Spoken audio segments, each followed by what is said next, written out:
If you feel lost and life is passing you by, you can get a hold of the chaos with the bullet journal method. The bullet journal is more than a productivity method. It's an operating system for you to track your tasks, mood, behaviors, ideas, and pretty much anything else you want to. The 1, 2, 3, 4 method focuses on task management. And what makes Bujo so unique is how open source the process and the community is. One of the top things that makes the bullet journal method one of the best contenders for an amazing journal process is your ability to use and build the structures that you need to achieve what you want. I'll tell you more about the method later in this video, but for those of you who have to run, here is a quick 1-minute version of the method. What you do is drop all the tasks you need to accomplish that day, and you use a highlighter to make 4 columns. Column 1 is for the easy, quick tasks that take a few minutes to accomplish. Column 2 is for cleaning, tidying, personal, or administrative tasks. Column 3 is for the lengthy, deep work tasks. And column 4 is for Why are you bleeping out? Once you've identified each task number, all you really do is put a dot next to all your 1s and 2s, 3s, and 4s, and then you tackle them in sequential order. You start with 1, 2, 3, 4, and then you finish with If you don't take the proper precautions to steady and balance your life, you really could find yourself on the extreme end like I found myself. You need to be kind with yourself. And having the balance of life and time to be human is really important. My hope is that as you learn this method, you will embrace your limited time, organize it in a compassionate and human way, and have some fun. Oh, you didn't bleep that one out, did you? Let's take a look at the tools you'll need and how to set up the method. So I love pocket journals. This is what I got started with. This is the field notes. We'll talk about the bullet journal in just a second, but the field notes is really durable, and I wanted to try it in a different orientation from what it comes with. I wanted to do it horizontally. And as you can see, it was a rough start to begin with. It was taking 10 plus days for me to start to track, but then week 38 came along, started to track relatively well, but things kept slipping. And it wasn't until I introduced the 1, 2, 3, 4 method that it gave me a way to track in a very specific way. I knew what to do first, second, third, and fourth. Also helped my ADD brain with the color to focus in on what needed to be done. What I like about the bullet journal pocket is how it is made when you open it up fully. It's the same size as 1 page of a journal, which is really, really nice. It's pretty durable, but when you close it, the cool thing about this pocket notebook is its size. It gets pretty small. The next thing that I like is how it has already numbered pages. It has a section for intentions, has your index for your key, has future logs, and you can add your monthly logs if you feel the need to. I tried a habit tracker, but I realized that the 1, 2, 3, 4 method was so nice that it kept track of everything for me that I'll just stick with my Whoop. The other thing that's really nice about the paper quality is that it will take sticky notes well, and it is just a really good way for you to keep track of all the things that you have going on with this method. I highly suggest you check it out. Hey, thank you so much for watching this video. If you have any questions for me, you can drop them in the comments below. What is your favorite Bujo technique? I would also love to hear that in the comments below. And a lot of times whenever people close videos, they have something to sell you.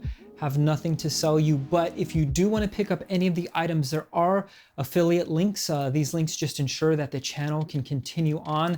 If you do decide to buy something, it's at no extra cost to you, but those links just help the channel. So if you do want to purchase a bullet journal or some pens or some highlighters, use the link below and it'll help this channel out. Thanks so much, and until we chat again, I hope you tell the world a great story. A journal system can set you up for success or destroy your enthusiasm for productivity with frustration. This video is here to help you find a great first journal system.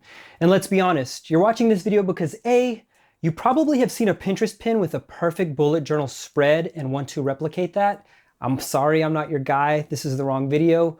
Or B, you or your therapist is fed up with the breakneck speed of the algorithm and thinks that a slower, more intentional, less digital way to capture ideas is going to be good for you.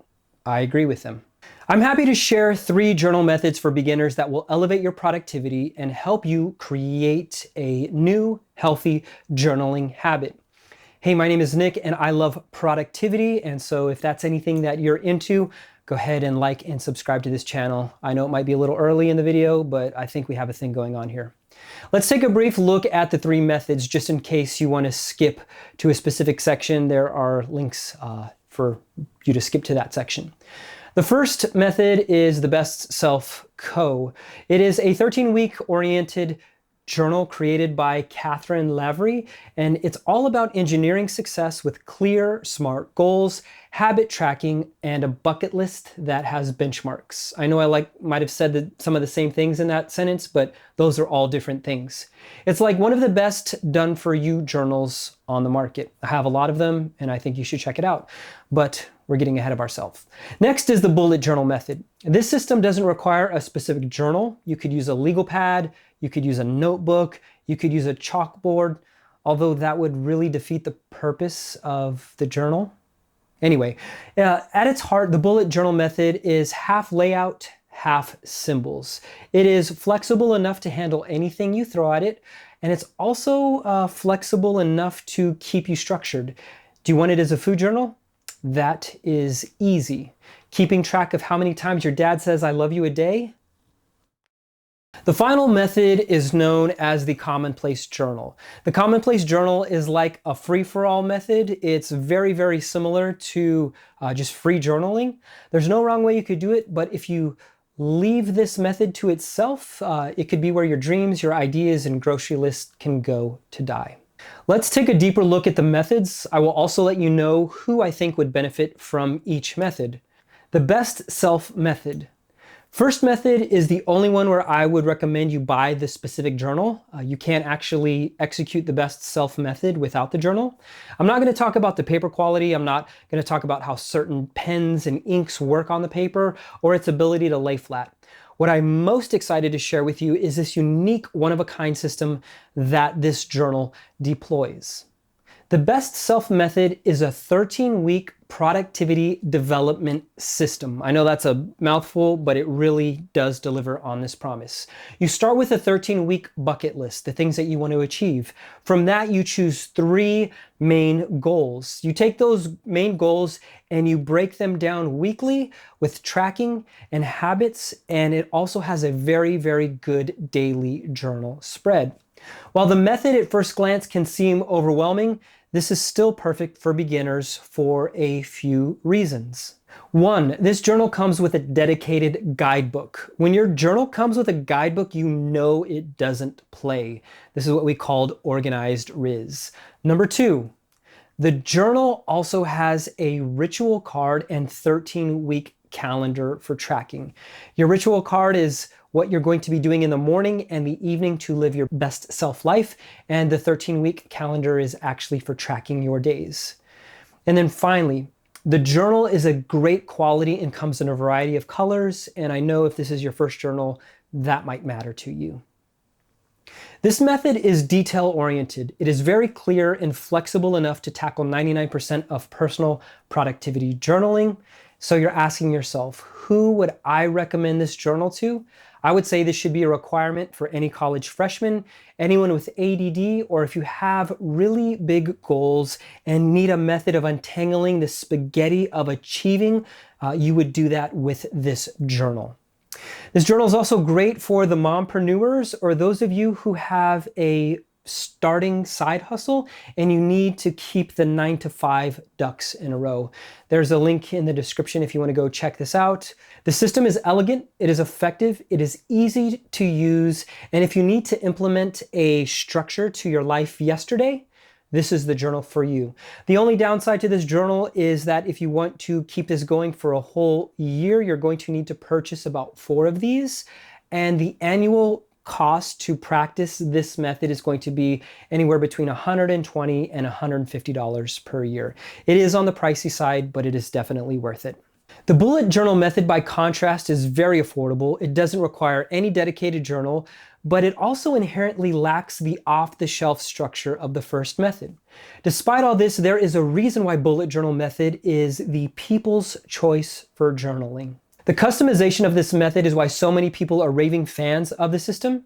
If you need a different method of tracking or journaling or whatever tomfoolery writing method you have, this has you covered. Now, before we start with the journal, I want to start with the book. The Bullet Journal by Ryder Carroll is the modern Bible for journaling.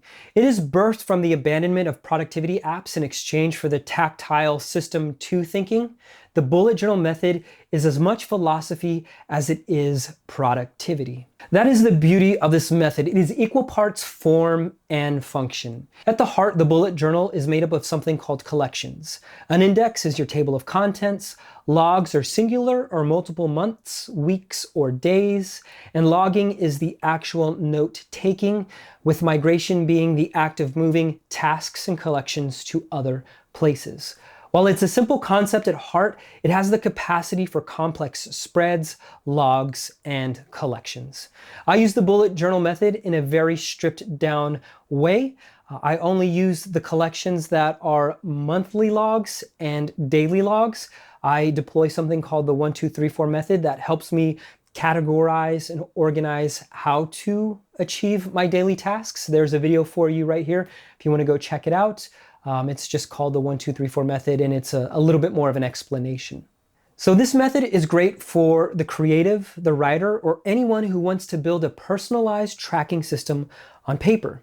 The community is great. You can always see what's trending in the Bujo space by visiting the official blog, Reddit, Pinterest, or Instagram to spark the next idea. Rounding out this video is the commonplace method. The commonplace journal is a catch-all specifically for quotes, ideas, facts, and any other information you deem worthy. While there's no inherent system tied to this method, so format, collections, review, those are going to be things that you're going to have to design and implement yourself. So sorry, I guess. I don't know. Maybe you like that type of thing. The key difference between an open-ended journaling and the commonplace journal is that open-ended journaling is about you and your feelings. The key difference between an open-ended journal and the commonplace book is that the subject is not you in the commonplace book. The commonplace book is for building a reflection, for thinking, and looking at other people's thinking. The topics could be philosophy, medicine, poetry. There's really no end to it. And open-ended journaling normally turns into rumination and feeling, while commonplace method is strictly for ideas. Now, I believe that this method is great for the philosopher, the pastor, the musician, the poet, the person who wants to collect quotes and spend time thinking about them. I have one journal for commonplace quotes and lectures, but I don't find myself using it as much as I thought I would. I know I've hinted at this idea of a self-reflection method of journaling, and that's what 99% of people think when they hear of journaling. But I actually use that free journaling. I use something from Julia Campbell's morning pages in conjunctions with a dash of bullet journal method to draw and organize my work notes. So I specifically use it for work.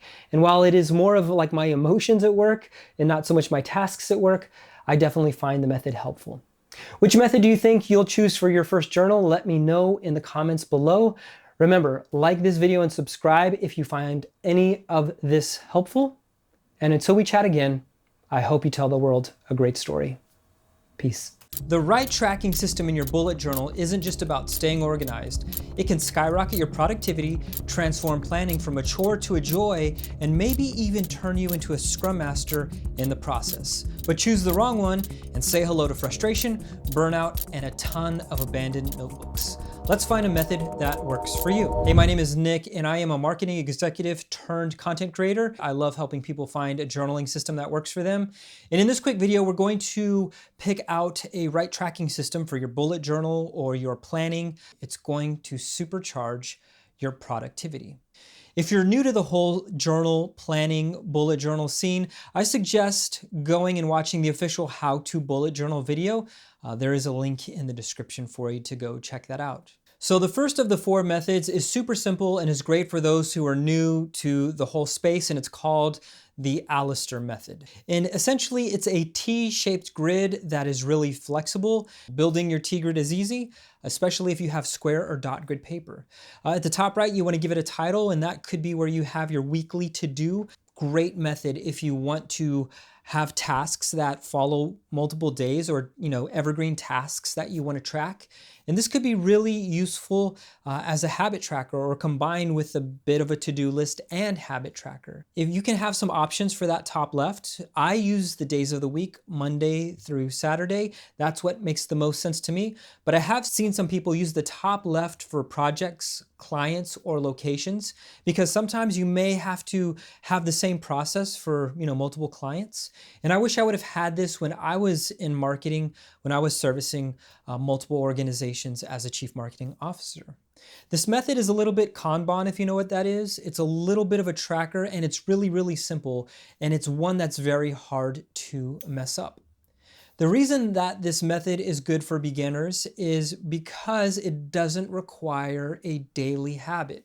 Now, if you skip a day every once in a while, you're going to be fine. You can start to build that journaling habit on your own time. And so frequency of action is something that's going to help build that muscle memory.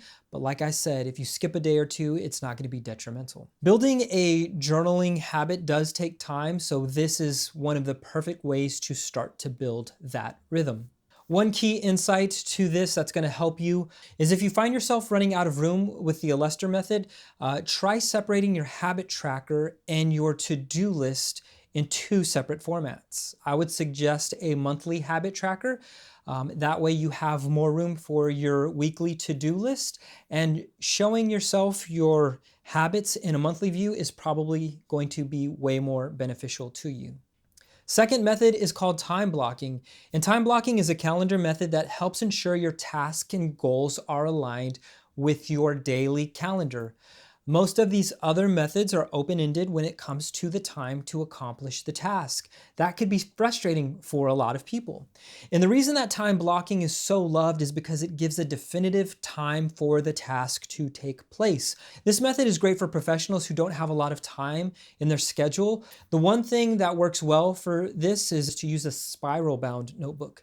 The ability to have a lay flat or to do a 1-page or 2-page is really nice if you are taking a lot of notes or you have to reference your running to-do list. The first thing is you want to list your tasks, write down everything you need or want to do that day, whether it's work, personal, breaks, write everything down. Second is to block out the time within your journal. Assign a specific time slot for each task and group similar tasks together, and don't forget to add breaks. And 3, stick to the schedule. Make sure it's flexible enough. Follow as best as you can, but if something changes, just make adjustments. The goal is progress, not perfection.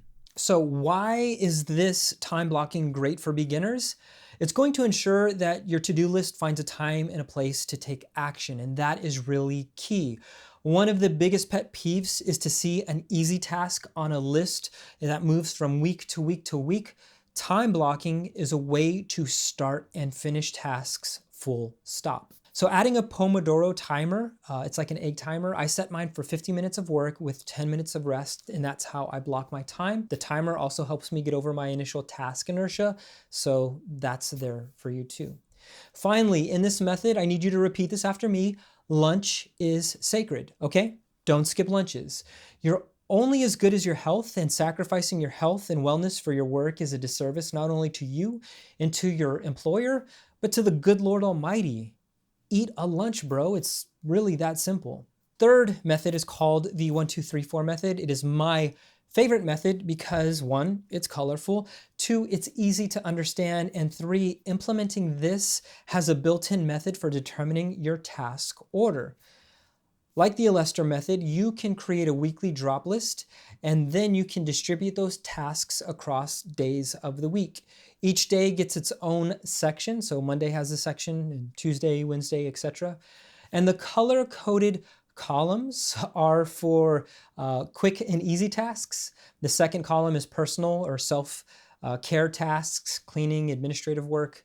The third column is for deep work, and the fourth is for frolic.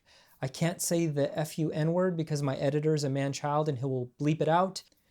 So start with your easy tasks and you knock them off the list first, then you move to those second column tasks, then to the deep work in the third column, and then you end with the frolicky tasks. This is a method I have settled on for my weekly and daily logs, and I absolutely love it. So why is this so good for somebody who's beginning? I believe it's because it's really structured, it's colorful, it keeps your attention, and it's really easy to understand. The first time I saw the Alester method, I was a little lost. It took me a while to understand what was going on, but when I saw this 1, 2, 3, 4 method, my Bujo heart skipped a beat and I intuitively knew how to use it and that this was going to be for me. This method is flexible enough to take it day by day, or if you want to fill out weeks at a time, you can do that as well. The final method is something I called recovery mode. It's also known as zombie mode. And you might be asking yourself what's so special about this method. And this method is basically a checklist and it allows you to just do it. When you're burnt out, you might have had a rough night before or just can't shake being a zombie. You know, it's just your brain is just not working. The technique, it's rudimentary, so you don't have to learn a new method. All you have to do is create a task list and then put a check off next to it when you're done and do them one by one. Don't stop or skip until you're done, and it's really that simple. And the reason this is good for beginners is you can't mess this up, really. There's no right way or wrong way to do this. It's perfect if you're stepping into planning on paper, if you're wanting to get into bullet journaling, or you're just trying to get less screen time. There's no app, it's just a pen, paper, and your zombie brain. Now, because this method is so easy to understand, there's not a lot of insights or tips or tactics that I could give you, but I will say this: if you do choose recovery mode and you find you're getting stuck on a task or skipping a task, you have to ask yourself the question, does this really need to get done? Or B, can I delegate it to somebody else? Again, I hate seeing easy tasks move from week to week without getting done. So delegation is something that you may have to deploy if you find yourself getting stuck with a task that you don't want to do and you're kind of being stuck in recovery mode. I'll say the biggest drawback to this method is that if you have tasks or projects that are going to take multiple days or multiple weeks to complete, it can't be used with this method. This method doesn't allow you to be strategic with your weekly time, hence the term zombie mode. You don't need to think, you just need to act. And if you find yourself wanting more, try graduating to one of the other methods mentioned above. Hey, thank you for watching to the end. If you have any insights that would benefit the community on getting a first journal or planner methods that have worked for you, let us know in the comments. And as always, until we chat again, I hope you tell the world a great story. If you're tired of low energy days, not being able to focus and are on the verge of exhaustion and burnout, medical science has the answer. Hey, my name is Nick. I am a former marketing executive turned content creator with a focus on helping you live a happy and productive life. Today, we're going to be taking a look at something I call my 7-box system. But before we get into that, let's talk about these medical studies. From 2011 to 2015, doctors and medical research assistants, they combed through 1.2 million people's data from the CDC around two very specific things. One was around mental health and the other was exercise. And the data's findings suggest that aerobic activities like exercise, team sports, cycling, as well as low impact activities from yoga to Tai Chi can improve mental health by 40%. Additionally, human beings produce these two neurochemicals when they engage in physical activities. Human bodies manufacture opioids and endocannabinoids that are linked to pleasure, anxiety reduction, sleepiness, and the reduction of pain sensitivity. It has been shown that exercise can improve attention, focus, memory, cognition, language fluency, and decision-making for up to 2 hours post-workout. The benefits of physical activity are great, but how can you get all the benefits without having to become a professional cyclist or like a full-time gym bro? This is where 7-box comes in. Here's my 7-box philosophy in 1 minute. You have to start checking the right boxes if you want your life to focus on good mental health, building a lifestyle you're happy with, and avoiding the stress-inducing, time-sucking, cheap dopamine traps of our modern society. Getting unstuck and maintaining momentum depends just as much on mood as it does ability. Success requires as much health and happiness as possible. Besides the medical community, there are tons of writers, academics, and online personalities who espouse that starting your day with intention and a set group of activities will prime your mind, body, and mood for a good day. My personality is not one for puppy dog energy. Try this workout and salad combination and you'll have a life like your favorite Hollywood star or influencer.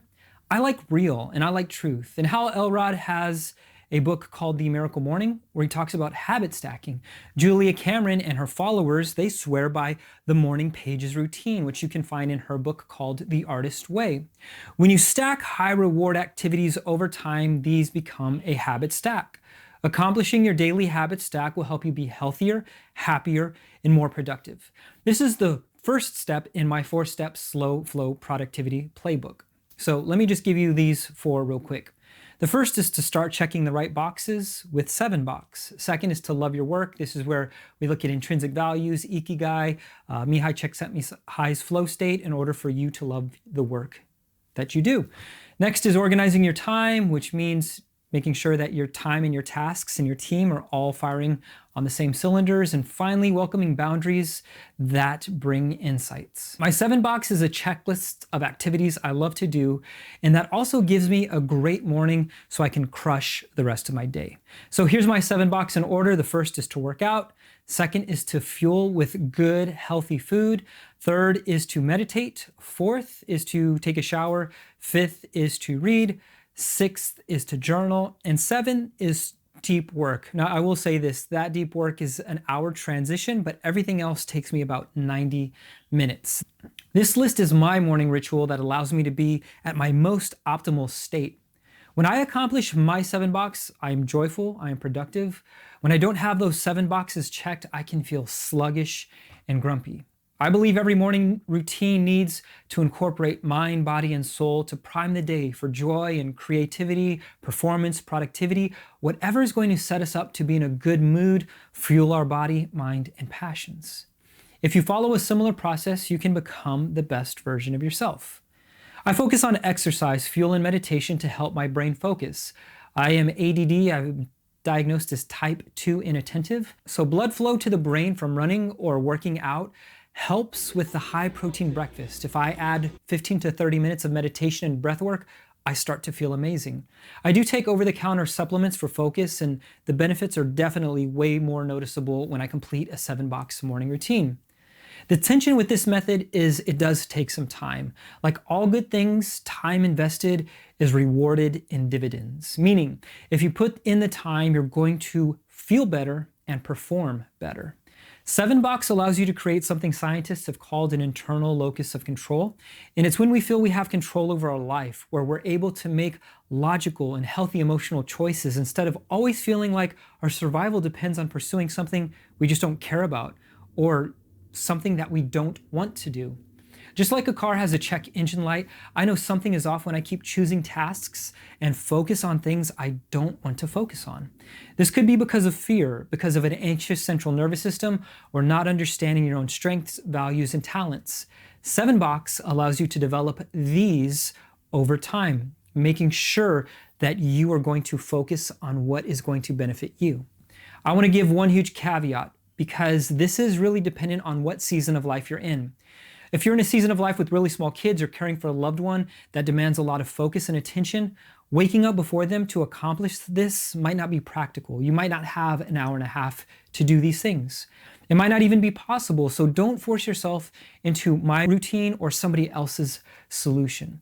I say build your own. Maybe you're in a season where 15 minutes with a cup of coffee, a journal, and repeating a morning mantra in front of the bathroom mirror is good enough for you. Great. Call it a 3-box and track how it impacts your mood. So how do I incorporate this with my bullet journal? I use a monthly log to track my 7-box, and I correlate that 7-box to my energy. I've transitioned to this. I wanted a full-size bullet journal just for a little bit more real estate. I still love my pocket, and we'll talk about that in just a second.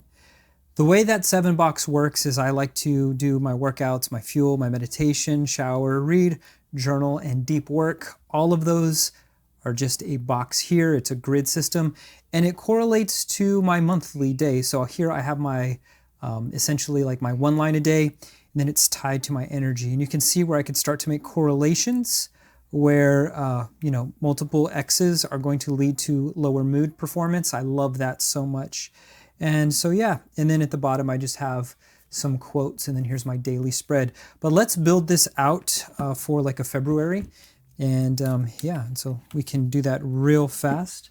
And then what I'm going to do here is I'm going to do, that's deep work, and then I'm going to work backwards. This is going to be journal. This one will be reading. And just to make sure I have enough room, shower, meditation, fuel, workout, meditation, fuel, and workout. And so this will be the 7 box, 1, 2, 3, 4, 5, 6, 7. And this will start, I'm going to have just a little bit of overlap just in case I miss it. So I'm just trying to get my numbers for the month. So starting at January 31st, going all the way to the 28th. And then next I am going to use colored pencils that represent my energy, blue being a great day, green being a good day, yellow being a little bit subpar, and red just pretty much being zombie mode. And that will allow me to correlate my energy to my 7 box. That's how you set it up. I hope you develop your own box system for morning routine. And then that means going back to your monthly spread has an intention of writing down at least 1 line a day so you can remember what was the most impactful or most important thing of the day, track your energy for the month, and then also 7 box is a habit tracker, but also a habit tracker that improves mood right there for you. So what's your 7 box routine going to look like? Let me know in the comments below. If you found any value of this video, you should consider subscribing. And until we chat again, I hope you tell the world a great story. Peace. A few years ago, my mind was a chaotic mess, too many ideas, zero structure, and a constant feeling of falling behind. Then I found bullet journaling, and it literally rewired how I think, plan, and create. I used to think that bullet journaling was the only way to get my thoughts in order until I started experimenting with different styles. Now I'm on a mission to find the best journaling method for self-expression, creativity, and creating a writing ritual. Let's dive in. Hey, my name is Nick, and my job is to help you find a journal style that'll work for you. Journaling can have positive effects on our mood and help us with stress relief, improve self-awareness, better decision-making, and increased creativity. But many of the journaling techniques are pretty niche or have a rigid system and don't teach flexibility. So how can you find more self-expression and find a journaling technique that's going to work with you? Today, we're going to take a look at some journaling styles and techniques that we can build off of. One is going to be the good old bullet journaling. It's the journaling method that your mom loves because of its bullet points, spreads, layouts, and its appeal to organized individuals. We're also going to be taking a look at positive effect journaling, non-clinical, because that's really important. Fleeting notes is a part of the Zettelkasten method. We'll take a look at the fleeting notes method, and a stream of consciousness writing. And finally, the 5-year journal, or 1 line a day. If you're going to get the most out of your journaling by making it truly yours, you want to start with this idea of combination. What sparks joy for me is when I combine drawing and free writing. The reason I introduced the combination method to you is you're going to gravitate towards a part of a journaling method or a system, but not like some other parts of it. To start to find your own method, I would consider your personality. Are you structured, spontaneous, goal-oriented, introspective? What I'm about to talk about are some great methods for creativity and mood boosting. If you're someone who needs positivity in your life, positive effect journaling, non-clinical, is something we're going to take a look at. This could be like gratitude journaling, validating your positive emotions through affirmations or writing about what you're looking forward to in life. This could be noting the positive emotions you have or making an affirmation that enables you to develop a sense of emotional control in your life as a journal practice. If you want to go the clinical positive effect journaling route, I warn you that that must be done under a medical professional. What we're going into today is not the specifics of clinical positive effect journaling, but I'm going to leave a link for you so you can study it on your own, read about the positive effects and how to do it. But again, you should have a medical professional supervising you while that is happening. If you want to explore your subconscious, I would say morning pages is a great way to access that deep-seated emotions, thoughts, and memories that are buried by daily life. I have 3 journals filled with my morning pages. And morning pages is a free writing style It is by Julia Campbell in her book, The Artist Way. And there's no right or wrong way to do morning pages. It's really there to help you get unstuck mentally or in your emotions or your thinking. If you don't know what to start with, write that down. I don't know what to start with until something sparks. This method is here to help you feel again. It could be raw, it could be emotional, or it could be just a regurgitation of yesterday's events or a song that is stuck in your head. I have to admit with you, I didn't vibe with this 100%. I found it insightful the first few mornings, but my personality is one for accomplishment, and I didn't feel like I was getting enough done. So I shortened my morning pages to one paragraph, and I would just free write until I'm satisfied. I write so much already that this felt like a redundancy, but for you, it might just be the thing to unlock some deep level creativity. When I talk about free writing, I do it with drawing. I find an image online that makes me giggle, wiggle, or gasp. Who wrote that? But not really. What I do is I find something I wish I created, and the good news is I can pretty much recreate it, and you can too. Take 10 to 15 minutes to draw a picture and then write about whatever's going on in your life. It's really that simple. The writing can be an affirmation, a life update, stream of consciousness, a list of people you want to connect with, or a list of fun isn't a bad word. If you're more of a straight to get to business person and you want to reflect on your goal progress, you need to ask a couple of questions. What do you want to track with your progress? What do you want to cultivate? Whether that's gratitude or are you trying to gain a bit more of self-understanding or knowledge? I would say the number one structure for that is going to be bullet journaling because it's really easy, it's simple, it's cost effective, and it can literally rewire your brain towards success. We won't dive a lot into bullet journaling because there's like a trillion videos on this platform for that. But I've been experimenting with planning strategy and project management in my bullet journal. When it comes to strategy, I want to point you to another creator. His name is Matt Ragland, and he is like the godfather of bullet journaling. If Ryder Carroll is the creator, Matt Ragland is, I would say, the vice president of bullet journaling, at least on YouTube. And the reason that I say that is because he's introduced something called MoGap and RAP. I will leave a link to the video and to the article about it, but it is really fascinating and it has caught me by surprise because the work of Peter Drucker in the OKRs and KPIs has been reformatted and it goes a level deeper.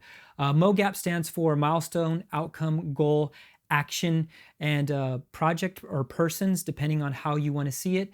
And then the wrap is what are wins, results, alignment, and pivots. And as you can see, this can be a powerful way to start to develop some strategy for something that you might be trying to accomplish in your life or a project at work. I really find that having these frameworks for thinking and for application are really huge. So shout out to Matt Ragland. Thank you for sharing that with the community. Reading notes are an art in themselves. I love the book Taking Smart Notes, and there's already like a trillion YouTube videos about Zettelkasten, Obsidian, and creating a second brain. And if you don't know what I'm talking about, that is perfect. I want to focus on something called fleeting notes. It's when you take a note that could be easily thrown away. It's the first method in the Zettelkasten method, but I'll make it simple for you. When you read something, keeping a journal on you can unlock magic. I use a pocket bullet journal and I take notes on what I find interesting based on what I'm reading. What's important about this is not to copy verbatim, but to take a concept from a book and put it into your own words. Next, you go through your notes and you're going to add the best of them to Obsidian or Notion for future reference. What is really powerful about this is you can start to build a writing routine very, very easily just based upon reading. I want to encourage you, find something that works with you, something that resonates with you. If all of this stuff hasn't resonated with you, you might want to break this down to even smaller chunks. There is a great method, it's like the 5-minute journal or the 5-year journal. And I know those two sound like, man, that's a huge discrepancy and a huge gap. Let's start with the 5-year journal. The 5-year journal asks you to write 1 sentence or 2 sentences a day about what you experienced. It could be what you had for lunch, it could be the day that you got a puppy, it could be whatever is going on in life. The nice thing about this journal is it stacks up over 5 years, and so you're going to keep this for quite a long time. It's a small investment, but it's going to pay off really well because over time you're going to start to see your life in a new way. You're going to start to see rhythms, you're going to start to see things that you could have never imagined looking at just a yearly journal. Another way to really get a good practice in is something called the 5-minute journal. The 5-minute journal just takes 5 minutes to fill out. You can do it at the beginning of the day and reflect on the previous day, or at the end of the day. No matter what you do, spending the time is really, really important. And those two methods might be something that'll work for you. So let's talk about creating your first journal entry. First is choose the style. I would say look back at some of the things we talked about and find something that aligns with what you want to accomplish, and try for the next 2 weeks. I would suggest finding a comfortable space, somewhere quiet, where you can write freely without any distractions. I use my draw and journal as a ritual to signal to my brain that we are about to head into some deep work. It's left on my desk, and so it just signals to me that there's a specific place and time that habit is going to happen. And what I've realized is now my body will automatically remind me we're sitting at the desk, it's time to start writing. Finally, just start. It could be thoughts, feelings, experiences, whatever it is that you want to do, just put it on paper and see how it feels. One thing I found is that sometimes the pen is braver than the brain. And what I mean by that is things will start to spill out that you've been holding on to, or things that you didn't even realize needed to be addressed. That's one of the beautiful things about just starting, is it comes naturally. As you schedule regular times, whether that's, putting it in your phone or a calendar, short entries can have a significant impact. Like we talked about the 5-year journal or the 5-minute journal, it's just a few moments, but it can help with clarity, self-expression, and organization. And so I'm going to share a couple of tips that I've found that have really helped. Besides setting aside that specific time, I like to have a reminder on my calendar, and I also like to post my work online. If you were to post your work online, it could be a pin on Pinterest, a reel on Instagram, or even texting a friend what you're working on. I find that level of accountability is really key. And finally, I want to leave you with this. We live in a time where not a lot of people are focused on your well-being and your health. We are so fragmented as a society. One of the best things that you can do is to invest in yourself. And taking a moment to journal, taking a moment to write down what you're feeling, what your hopes and your expectations are, is so good for you. And I want to encourage you to continue that, because it might unlock something that can bring healing, that could bring hope, or something that you can share with somebody else that is going to do the same for them. My name is Nick. If you found any part of this insightful, would you go ahead and subscribe to this channel? Here we talk about productivity at the pace of grace. I also want to let you know if there is a method or structure to journaling that we missed and you want to share with the audience, would you go ahead and drop those in the comments below? I'd really appreciate you using that comment section, because that's what it's there for. Until we chat again, I hope you tell the world a great story. I used to think that pocket journals were for random notes or grocery lists, until I discovered a system that made this tiny notebook my most powerful tool for focus, creativity, and productivity. Hi, if this is our first time meeting, my name is Nick and I love to make videos about journaling. Today, I'll show you how to use a pocket journal the right way, and trust me, it's not about writing things down. Let's be real, most people either buy a pocket journal and forget about it, or fill it with random notes that they never look at. That's exactly what I used to do, and I had stacks of half-used notebooks, and none of them were actually helping me until I found this method. We'll talk about that in just a second, but I want to talk about the common mistakes that you and I make with pocket journals. The first one is when we have random, unstructured notes. When you don't have a system, it means you're never going to go back to those notes. That means that it could be unclear writing, it could be no date, no time, or context, so you actually can't do anything with those notes. The second thing is maybe writing too much. This overcomplication of writing in a pocket notebook actually defeats the purpose of its tiny size. You might feel great after bringing all of those words onto the page, but you can't do anything with it. And finally is using it inconsistently. A pocket journal is meant to travel with you and to be at arm's length, because you never know when that inspiration will strike. So how do you actually create a pocket journal system that's going to work for you? I'm so glad you asked that question. Here's the secret. A pocket journal is your real-time capture tool. It's for the things you don't want to lose, that spark of inspiration, and the fleeting idea that if you don't capture it, could disappear forever. So here are a couple of steps to keep you in track with using a pocket journal the right way. Step one is you need to limit the purpose of your notebook with a flexible structure. The way that I do this is I jot down any thoughts, insights, or observation in bullet points or short phrases. Now, in order for me to really think through this, I limit the purpose of my pocket notebook. I don't use it for tracking more than 3 different subjects. My subjects that I like to track are my reading notes, my running miles, and my daily log of activities. The second step that I think is very, very helpful is to use an index and a method for revisiting. The index is at the top of your journal, and a couple of things you need to have is page numbers and titles. This page number and title combination allows you to look at the front pages and know exactly where you need to go if there's something you're looking for specifically. The second thing is the method. I use a 1, 2, 3, 4 method that helps with my action items, and it visualizes my weekly tasks because it's beautiful, it's colorful, it's bright. And then finally, I use stickers to show where I need additional highlighting. The reason that stickers are really, really good is because it's going to wake up your brain to, instead of just seeing colors and seeing, your notes and these big stars, that if you do enough stars, you're not gonna meet anything. So stickers are good. The third and final tip for you is to get a binder clip. I know you might be thinking, what does a binder clip have to do with anything? What I like about having a binder clip in a field notes is it allows me to hang my pocket journal on the wall. This also allows me to open to the page that's readily available automatically, and it also helps me when I'm doing my transfer notes from reading. I know it might sound like really strange, but a pocket clip is going to be so game-changing for you. Step 4 is to make it part of your everyday carry and a habit. If it's always in your pocket, if it's always in your bag, you're going to know that it's with you. And when you're waiting in line, commuting, or thinking about something, you just jot it down. And what I like about it being part of EDC is it looks really, really good when I want to snap a photo for Instagram or whatever, make a reel. You know what I'm talking about. So my personal transformation with a pocket journal came in September 22nd of 2024. I started to stay on top of my daily tasks with the 1, 2, 3, 4 method. I remembered a lot more of my reading notes because I was writing them down by hand.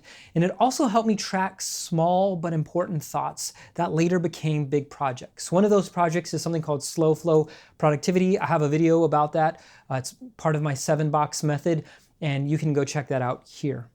Now, you might want to incorporate this into your everyday life, and here's what I'll say to you. If you've never used a pocket journal the right way, you should try it for at least a week. Write down 3 important things each day, whether it's an idea, an insight, or something meaningful. Then review it at the end of the week, and I promise you, you're going to see a difference. Okay, maybe you're super lazy or zombie mode, or maybe, you're just in a position to where you really can't think about this. I'm gonna give you a hack right here. There are 2 great field notes. One of them is called Ignition. You might have to search for it because they were made back in 2021 and they were only a limited run. And the other one is called Field Notes Index. These are 2 great ways to have a structure built in to where you can have a checklist or just a date that's already made for you. And so you can go check those out. I have links in the description. You can pick those up on Amazon, or I'll link to other places that those are sold. What I love about pocket journals is you can just get started without having to know what it is you're going to be working on. There have been pocket journals that I have just drawn in. There have been pocket journals that I have used for hobbies. One of the hobbies that I love is to make music, and in making music, I've had to write down the chord sequences, I've had to write down ideas, and the moment that I write things down, I have a reference point that I can go back to. Whenever I just create and I am working on a hobby out of just my mind, it could get diluted, and having it written down allows me to go back and realize why I started the project.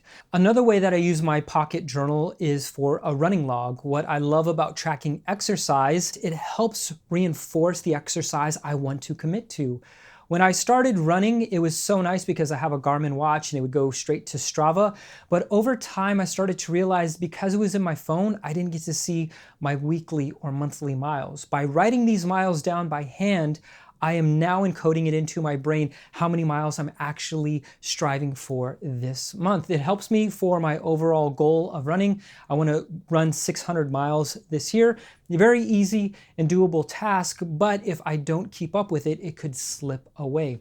Hey, before we leave, I know that a pocket journal is tiny, but it also has a huge impact. One of the ways I've seen it impact my life is my focus, my ability to get more done than I ever dreamed possible, and also to remind myself to slow down. I want to say thank you for watching to the end. If you have any suggestions for the community on ways that they could use a pocket journal, would you drop those in the comments? And until we chat again, I hope you tell the world a great story. What if I told you your love for journaling was hiding a secret to building a habit you're struggling to build? There's one simple shift that can turn your journaling routine into a powerful reading habit, and once you see it, you won't be able to unsee it. Let's unlock it together. Hey, my name is Nick. I am a former marketing executive turned content creator, here to help you find a journaling method for self-reflection. Have you ever finished a book and forget half of what you've just read? Or maybe you fall victim to the reading of the same line over and over and over, or turning back pages trying to realize what is the context of this last paragraph. But let's fix that. I'll show you how to turn your bullet journal into a personal library of insights so you can remember information, apply these learning principles, and start to love reading as much as you love journaling. Real quick, let me tout on why reading is so good for us. It engages our brain in thinking and language, and it also helps with imagination, like world building. One book can unlock information that can change your life, your business, or your relationship for the better. So the key to getting past any resistance of reading is to leverage your journal. School taught us to read for comprehension, but a journal actually allows us to read for engagement. This is a technique called habit stacking. And once you have a good rhythm or routine for one habit, you can just sneak another habit right in there on top, like a ninja. So here are a few ways to habit stack journaling and reading. The first concept and principle I'm going to give you is to read with a pen in your hand. This comes from the book How to Take Smart Notes. And in this book, there is a lot of information that is going to help you build a very strategic way to journal and read. The connection between reading with a pen in your hand for taking notes and retaining the information is well documented, and I have a link in the description to an article that is going to show you why handwritten notes help us retain information better than typing them out. So reading with a pen in your hand will not only build knowledge, help your memory, it will also allow you to explore books to reconnect with yourself if you feel disconnected from life. I'll give you a brief example of some of my reading notes and what it looks like in my journal. And I'll also touch on some books that can help you get unstuck if you feel that you are not progressing in a particular area of life. If you're here just for the journal vibes, that is cool too. In the book Taking Smart Notes, the author tells the story of one Niklas Luhmann who created the slip box method. Many people call this the Zettelkasten method. I call it reading notes just to keep it simple. And Niklas was a German lawyer who, like many, realized after college and getting his degree that he didn't want to actually take on clients. He didn't want to be a lawyer. His passion was reading and writing, and he wrote about sociological things for fun. Long story short, one of his writings was introduced to a professor at a college, and because it was so well written, he offered Niklas a job. And Niklas's response was, "I don't have a sociology degree, I am not qualified, but hold my beer." And within 1 year, he received an advanced degree and wrote a book on the topic of sociology and accepted the role. If you think that's impressive, this guy wrote over 58 published books, and he also published hundreds of journal articles. I believe you should care about this German dude who published a bunch of books and articles because his method helps understand why we can leverage a bullet journal for reading. He says this, and this is from the author of the book. His name's Sonke Arns. On page 7, he says, "Good students also look beyond the obvious. They sneak past over the fences of their own discipline, of their own job. And once you've done that, you cannot go back to do what everyone else is doing, even if you must deal with these incongruent ideas that come without a manual of how they fit together. What he's trying to say here is once you start to mix domains, and as a good student and as a good learner, we're here to remix ideas. And good learning is a remix, and your journal is the canvas for your new ideas to grow and to help you move towards your future goals. One more thing about Nicholas Luhmann, he most likely was the most productive man on the planet, and his technique should be taken seriously, but there's this one thing, and I think this sets him apart in this hyper productivity world. He never forced himself to do anything he didn't feel.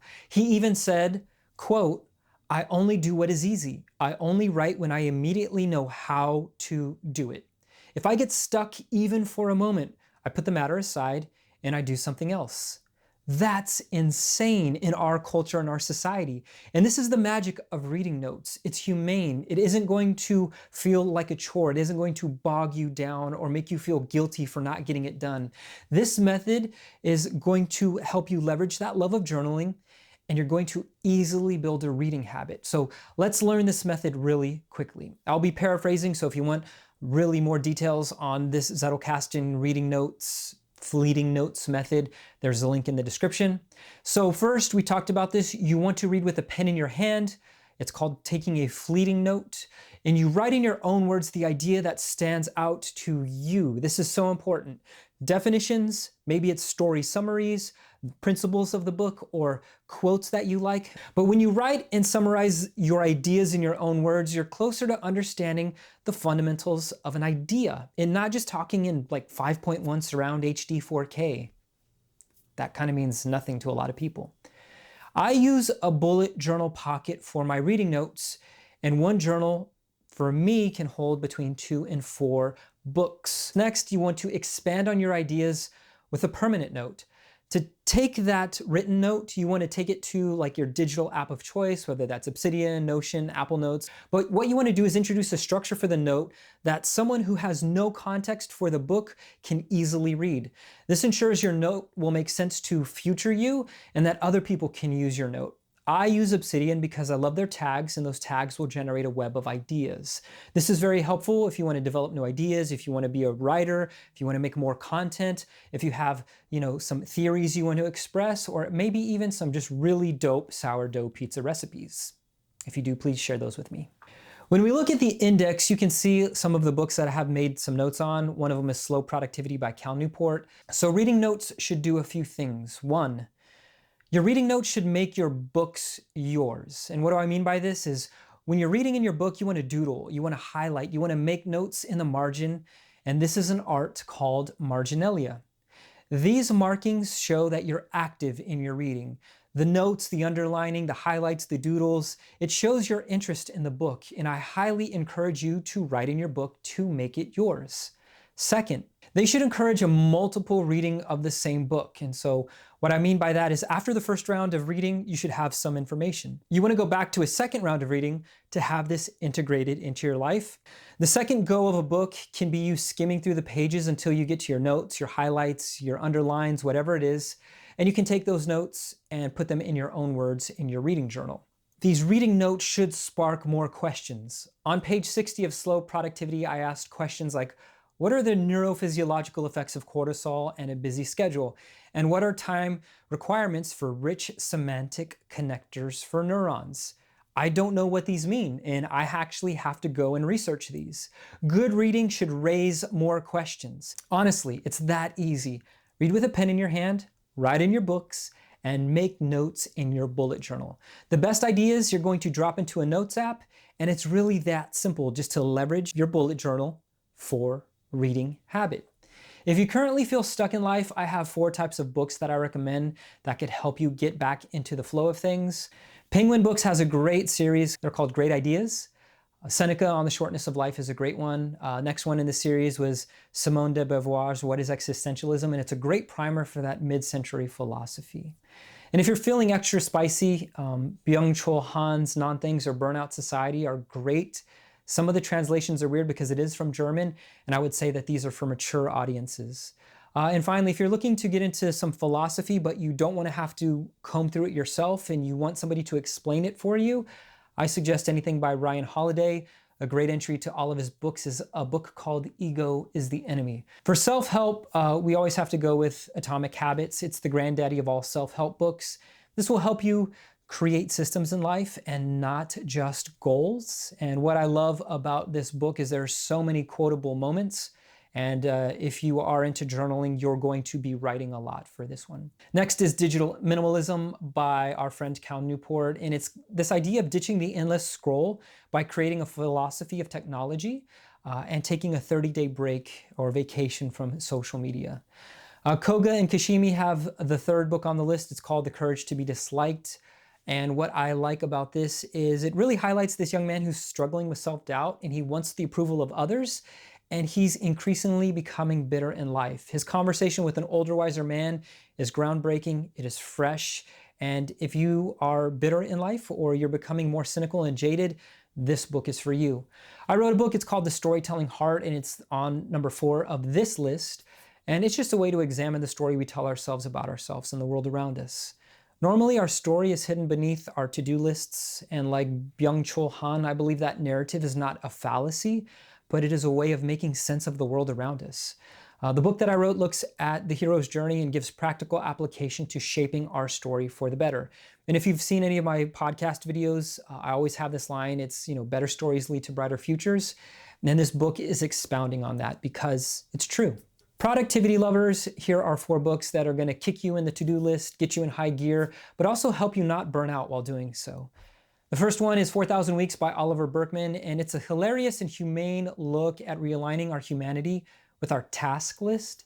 I know that this book is equal parts merry and morbid, so if you have existential dread, this will help you get over it by just dragging you straight through it. Oliver made me cry with his quote of Ecclesiastes, and it's a book that I go to annually because it reminds me to stay centered and focus on the things that I can control. Slow Productivity is another Cal Newport entry here in the productivity space. And I've read this book multiple times, and it's essential for any knowledge worker. And if you want to know if you're a knowledge worker, if you work at a keyboard, 90% chance if it's technology related, you're a knowledge worker. In this book, he tells us we need to obsess over quality, we need to work at a natural pace, and we need to know that overwhelm is inhumane and ineffective as a business strategy. It's equal parts punk rock and Zen all at the same time. Another book in productivity is Reset by Dan Heath. The Heath brothers have some of my favorite, they're just some of my favorite authors. And Dan brings the solo heat and encourages you to look at resetting what's not working in work. Another one on this list, I would say, is Wired to Resist by Britt Andreatta. She looks at how the habenula and the amygdala, how they work in shaping our mental maps at work. And if there's chaos at work, it's going to get us into a place where the whole organization is going to be in limbic abduction. If you don't know what that means, it means essentially like slow, like go slow. It's a major theme in this book. And if you care about psychology and work, this is a book for you. Finally, spirituality and religion. I must warn you that a lot of these are through the lens of Orthodox Christian religion. And in our current cultural context, we've seen a hyper-politicized version of Christianity on television. It's been co-opted and hijacked for economic and political gain and doesn't even remotely resemble the first century practices of meditations of love. First is Anything by John Mark Comer. I love his writing and the elimination of hurry, the pursuing of rest, and how we need to be more of people who practice a faith rather than just having like theological furniture to rearrange in our head. A great starting point is Garden City, and if you're really not feeling like making an investment in like a whole book, there's also something called the Practice Series. They're tiny booklets about practicing faith. Next is Viktor Frankl's Man's Search for Meaning, and Viktor Frankl is right up there, with some of the greatest psychologists. But what's crazy is his ability to survive the World War II German concentration camps, and his insights on logotherapy and assessing meaning will inspire anyone, no matter what your religious background. Next is going to be Emotionally Healthy Spirituality by Pete Scazzero, or The Emotionally Healthy Leader. And Pete tells a story of how his life was in shambles as a pastor, and it was because he was emotionally immature. And it doesn't matter how much faith you have if you're an emotional pinball. In this book, Pete gives us the tools to deploy emotional maturity and to grow up. Finally, Prayer by McRoberts and Erickson is an art book that is beautiful and simple. Prayers are short. The examples in art are mesmerizing, and it's a classic art book on how contemplation is missing in the modern Christian faith. Now, I'm not saying read all of these books. I'm saying just pick one and maybe bookmark this video and come back to 2 to 3 months and choose another. Reading notes, journaling, and discovering a passion for learning is what makes us human and can help us recover a sense of self or identity that's been lost to hyperproductivity. I hope this has inspired you to read with a pen in your hand, and as always, I hope you tell the world a good story. Peace. Want to level up your field notes game? These 4 quality of life hacks will take your everyday carry journaling to the next level. They're non-destructive, easy to undo, and super satisfying. Hi, I'm Nick. I'm a former marketing executive turned content creator, and I help people fall in love with journaling, reading, and thinking on purpose. Today we're diving into the Field Notes Memo Book. It's a rugged, pocket-sized notebook that's a staple in the EDC world. People use these little guys for all sorts of things: to-do lists, workout logs, quotes, ideas, grocery lists, and more. But as much as I love them, I have a few gripes. So in this video, I'm going to show you how to mod your field notes to do these 4 things. 1 is to carry a pen. 2 is to instantly spot topics, no matter how chaotic your field notes is.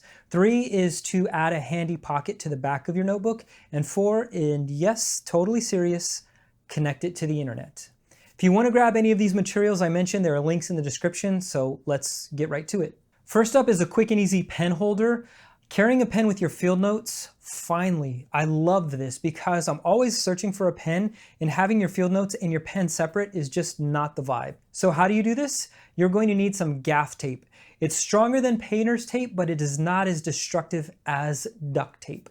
If you're in the filmmaking community, you know exactly what this is. So how do you do this? First, you want to take and fold a piece of gaff tape in half, think hot dog style, so that the sticky sides stick to itself. Second, fold that again, and it's going to create a loop. Finally, you're going to take some more gaff tape and tape that loop into the inside front or back cover of your field notes. This is great because gaff tape won't leave a sticky mess. You can remove it later if you want to archive the notebook and not have a little tab hanging on it. Also, this works for any size journal. It doesn't have to necessarily be a field notes, so add a pen loop to your heart's content. Number 2 is using colored stickers to track your topics. This is something that'll help you instantly spot what is inside a chaotic field notes. I use Avery stickers to color code different topics, and it's really easy. All you have to do is create a sticker legend at the front of your notebook. This combo allows me to have 6 different color combinations, so that way I can track things like music, media, and books in one, and then I can have quotes and lyrics in another, and each color might have something different associated to it. If your field notes are like mine and they're a brain dump of everything from your deep thoughts to your dinner plans, this hack helps you actually find things later. Mod number 3 is going to add a pocket to the back of your field notes. It's a super simple back pocket for receipts, stickers, business cards. You might be able to carry some cash in there, but this thing will not hold coins. So how do you do it? I take a 3.5 note card and I fold the bottom edge just slightly. Next, I tape the sides and the bottom of the 3x5 card to the back of the cover. You could also do this on the inside cover if you feel necessary, but boom, there it is, just 2 steps. You have an instant pocket in the back of your field notes. It's low profile, it doesn't mess with the aesthetics, it's a win-win. 4, this is connecting your notes to the internet using RFID or NFC stickers. I know you might think that this is a little crazy, but just track with me here for just a few moments. Adding an RFID or NFC sticker to your field notes to share contact info, any links, or launch phone shortcuts is a win in my opinion. I'm going to show you how to do it right now. So what you want to do is you want to buy a couple of NFC RFID stickers. Amazon has plenty of them. You want to download an app called NFC Tools. And in the app, you want to use it to write a URL or a shortcut to the sticker. Save that, and once you have it saved and written, you can test it with your phone. If you're not used to NFC or RFIDs, a couple of things is the cheaper stickers will take 3 to 4 seconds to register. That might feel a little awkward holding your field notes next to somebody's phone for that long. So if you want something that's a little bit faster and a little bit sleeker, you can check out Link.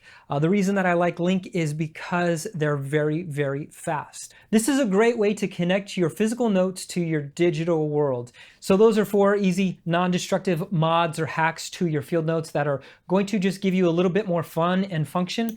If you have any mods that you like to do to your journals, would you let us know in the comments? The community is always interested in how you stylize your journal to make it yours. And so yeah, drop those in the comments. I love to read those and I really enjoy engaging with you. So if there's anything that you have, you know what to do, throw them in the comments. And as always, until we chat again, I hope you tell the world a great story. Peace.